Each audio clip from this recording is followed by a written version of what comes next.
Good morning friends. आज हम delusion को अंडरस्टैंड करने की कोशिश करेंगे कि डिल्यूजन क्या होता है और इसको हम कब इस्तेमाल करते हैं।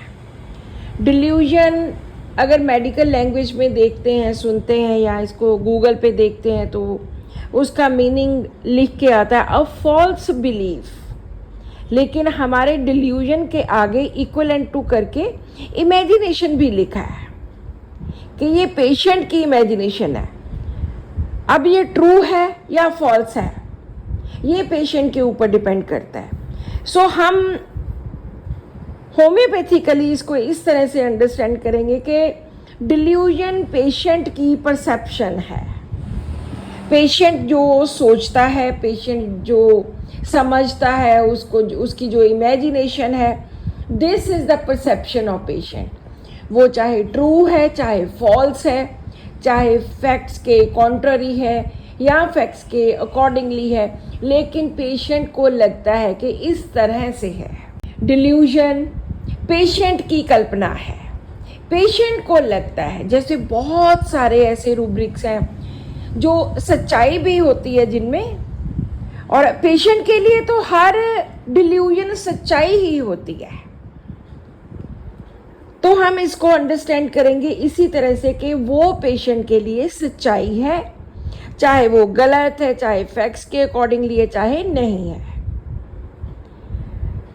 अक्सर हम देखते हैं कि जब हम लिखते हैं delusion poor he is, delusion thin he is, delusion neglected he is, तो डॉक्टर्स कहते हैं कि ये डिल्यूजन कैसे हुआ। अगर एक पेशेंट कहता है कि मेरे घर वाले मुझे पूछते नहीं हैं, निग्लेक्टेड है, तो वहाँ पे वो डिल्यूजन ही लेंगे। अब ये तो पेशेंट की परसेप्शन है। पेशेंट को लगता है, चाहे उसके घर वाले बोले नहीं जी हम तो इसका बहुत ख्याल रखते हैं, लेकिन हम डिल्यूजन निग्लेक्टेड लेंगे क्योंकि ये पेशेंट की परसेप्शन है। आपने एक फॉल्स बिलीफ समझ के नहीं छोड़ देना कि ये तो फॉल्स बिलीफ है, ये हम नहीं लेंगे, चाहे फॉल्स बिलीफ है, लेकिन क्योंकि पेशेंट फील करता है वो चीज़, तो हम उसको ज़रूर लेंगे।